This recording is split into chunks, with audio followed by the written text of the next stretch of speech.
2008 අප්‍රේල් මස 6 වෙනිදා ශ්‍රී ලංකාව සිංහල හා දෙමළ අලුත් අවුරුද්දට සූදානම් වෙමින් තිබූ කාලයක්. ගම්පහ වැලිවේරිය ප්‍රදේශයේ ජනතාවට එදා තිබුණේ උත්සව දවසක්. මැරතන් තරගයක් ආරම්භ කිරීමට සියල්ල සූදානම් වෙමින් තිබුණා. නමුත් කිසිවෙකු නොසිතූ මොහොතක එම උත්සව භූමිය මහා පිපිරීමකින් කම්පා වුණා. එම පිපිරීමෙන් මිය ගිය පිරිස අතර එවකට රජයේ ප්‍රබල දේශපාලඥයෙකු වූ ජේ.රාජ් ප්‍රනාන්දු පුල්ලේද සිටියා. මේ තමයි 2008 වර්ෂයේ සිදු වූ ජේ.රාජ් ප්‍රනාන්දු පුල්ලේ ඝාතන කතාව. 1953 ජනවාරි 11 වෙනිදා උපත ලැබූ ශ්‍රී ලාංකික දේශපාලඥයෙකු වූ මේ මහතා නීතිඥයෙකු ලෙස වෘත්තීය ජීවිතයට පැමිණ පසුව දේශපාලඥයෙකු ලෙස ප්‍රබල චරිතයක් වුණා. ඔහු පාර්ලිමේන්තු මන්ත්‍රී කෙනෙකු ලෙසත් පසුව කැබිනට් අමාත්‍යවරයෙකු ලෙසත් කටයුතු කළා. 2008 කාලය වන විට මහා මාර්ග අමාත්‍යවරයා ලෙස කටයුතු කළා.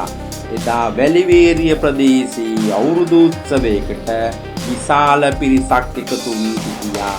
මැරතන් තරගය ආරම්භ කිරීමට නියමිතව තිබුණා. ප්‍රධාන ආරාධිතයා වූ ප්‍රනාන්දු පුල්ලේ මහතා පැමිණ සිටියා. තරගය ආරම්භ කිරීමට සංඥාව ලබා දීමට සූදානම් වනවත් සමගම විශාල ශබ්දයකින් බෝම්බයක් පුපුරා ගියා. එම ප්‍රහාරයෙන් ප්‍රනාන්දු පුල්ලේ ඇතුළු 15 දෙනෙකු මිය ගියා. මිය ගිය අතර ජාතික මලල ක්‍රීඩා පුහුණුකරු ලක්ෂ්මන්ද අල්විස් සහ හිටපු ඔලිම්පික් ධාවන ශූරයෙකු ඒ කරුණාරත්නද සිටි බව වාර්තා වුණා. 90කට ආසන්න පිරිසක් තුවාල ලැබුවා. පිපිරීමෙන් පසු ජීවිත බේරා ගැනීමට මිනිසුන් පොරබදන ස්ථානයක් බවට පත් වුණා. ජේ.රාජ් ප්‍රනාන්දු පුල්ලේ එම ස්ථානයේම මිය ගිය බවට වාර්තාවල සඳහන් වෙනවා.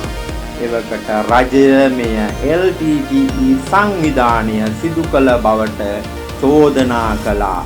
විදේශ මාධ්‍ය වාර්තාද ලංකා රජය LTTE වෙත වගකීම පැවරූ බව සඳහන් කළා.